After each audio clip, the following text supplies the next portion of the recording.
আপনার mobile phone দিয়ে যদি করা যায় ডিএসএলআর এর মতন ভিডিও ব্যাকগ্রাউন্ড ব্লার, তাহলে আলাদা করে ক্যামেরা কেন? আজকে আমি আপনাদের দেখাবো কিভাবে আপনাদের হাতে থাকা 10-12 হাজার টাকার ফোন দিয়েই ভিডিওর ব্যাকগ্রাউন্ড ব্লার করবেন। ভিডিওর ব্যাকগ্রাউন্ড ব্লার করার জন্য অনেক অ্যাপই আপনারা পেয়ে যাবেন। তাদের মধ্যে কয়েকটা অ্যাপ আমি সাজেস্ট করি, যেমন ইনশট, ক্যাপকাট, কাইনমাস্টার। তো আজকে আমি আপনাদের দেখাবো ইনশট অ্যাপ দিয়ে কিভাবে ভিডিওর ব্যাকগ্রাউন্ড ডিএসএলআর এর মতন ব্লার করবেন। তো চলুন দেরি না করে আপনাদের সম্পূর্ণ প্রসেসটা দেখানো যাক। তো এখন কথা হচ্ছে ইনশট অ্যাপটি আপনারা পাবেন কোথায়? ইনশট অ্যাপটি পেয়ে যাবেন আপনার প্লে স্টোর থেকে ইনশট অ্যাপটি ইনস্টল করে নেবেন। ইনস্টল করার পরে ইনশট অ্যাপটির মধ্যে প্রবেশ করবেন। ইনশট অ্যাপে প্রবেশ করার পরে এখানে দেখতে পাচ্ছেন ভিডিও, ফটো, ভিডিও এডিট করবেন, যার কারণে ভিডিওতে চাপ দেবেন। ভিডিওতে ক্লিক করার পরে নিউয়ে ক্লিক করবেন। নিউয়ে ক্লিক করার পরে আপনার ভিডিওটা নিয়ে নেবেন, যে ভিডিও শ্যুট করছেন অথবা যে ভিডিও এডিট করবেন ভিডিওটা নিয়ে নেবেন। যাই হোক, আমি একটা ভিডিও এখন নিয়ে নিলাম। ভিডিও নেওয়ার পরে এখন আমাদের রেশিওটা সিলেক্ট করতে হবে, রেশিওটা ঠিক করতে হবে আর কি। এই কারণে আমরা স্ক্রল করে রেশিওটা আগে খুঁজে বের করব। এখান থেকে আমরা সিলেক্ট করব 6, মানে ইউটিউবের যে থিমটা আছে ওটা সিলেক্ট করব, অথবা টিকটক করলে যে সাইডে টিকটক আছে এটা করতে পারেন। ইউটিউবেরটা আমি সিলেক্ট করব, ইউটিউব ভিডিও যেহেতু বানাবো। তারপর এখানে টিক চিহ্নে চাপ দেবেন।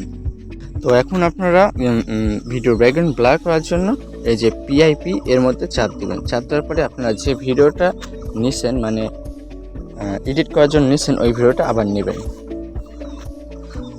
এখন ভিডিওটা নেওয়ার পরে এই যে এই পাশে দেখতে পাচ্ছেন বর্ডারের মতন, এইখানে চাপ দেবেন। চাপ দিলে স্ক্রিনটা ফুল হয়ে যাবে।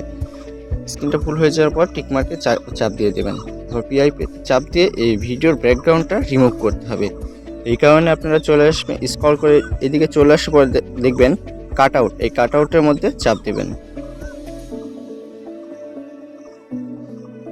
কাট আউটে চাপ দেওয়ার পরে যে কাট আউট, এখানে চাপ দিয়ে আপনারা কিছুক্ষণ ওয়েট করবেন। ওয়েট করার পরে দেখবেন যে ভিডিওর ব্যাকগ্রাউন্ডটা রিমুভ হয়ে গেছে। তো গাইস, দেখতেই পাচ্ছেন ভিডিওর ব্যাকগ্রাউন্ড রিমুভ হয়ে গেছে। এখন আমাদের এই যে টিক চিহ্নে চাপ দিয়ে আমরা আবার এখানে ফিরে আসবো। ফিরে আসার পরে এখানে আমরা এখন ইফেক্ট লাগাবো। ইফেক্ট লাগানোর জন্য ইফেক্টে চাপ দিবেন। ইফেক্টে চাপ দেওয়ার পরে আবার ইফেক্টে চাপ দিবেন।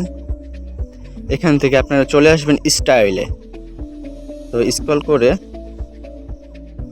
স্টাইলে আসলাম। স্টাইলে আসার পরে এখানে দেখেন ব্লার, এই ব্লার ইফেক্টটা আপনারা ইউজ করবেন। ইউজ করার পরে এখানে টিক চিহ্নে চাপ দিয়ে দেবেন। এখানে আপনার ব্লারটা অনেক বেশি হয়ে গেছে, তো আমি একটু কমাবো। এই যে ভ্যালু, এটা কম বাড়া করলে এটা আপনার ব্লার বেশি হবে, এটা কমাইলে ব্লার কম হবে। তো আমি এরকম পজিশন রাখলাম। রাখার পর এখানে টিক চিহ্নে চাপ দিলাম। তো ব্লারটা এখন আমি সম্পূর্ণ ভিডিওতে দেবো, এই কারণে এটা স্ক্রল করে একদম পুরো ভিডিওতে নিয়ে আসবো। তো দেখতেই পাচ্ছেন এইভাবে ভিডিওর ব্যাকগ্রাউন্ড ব্লার করবেন একদম ডিএসএলআর এর মতন। তো ভিউয়ার্স, এই ছিল আজকের ভিডিও। পরবর্তী ভিডিওতে নিয়ে আসবো কীভাবে ইনশট দিয়ে আপনারা সিনেমাটিক কালার গেটিং করবেন। তো এই পর্যন্ত যারা দেখছেন তারা শিখতে পারছেন যে কিভাবে ভিডিওর ব্যাকগ্রাউন্ড ব্লার করতে হয় ইনশট অ্যাপ দিয়ে, একদম ডিএসএলআর এর মতন নিখুঁতভাবে। তো পরবর্তীতে ভিডিও নিয়ে আসবো সিনেমাটিক কালার গেটিং। তো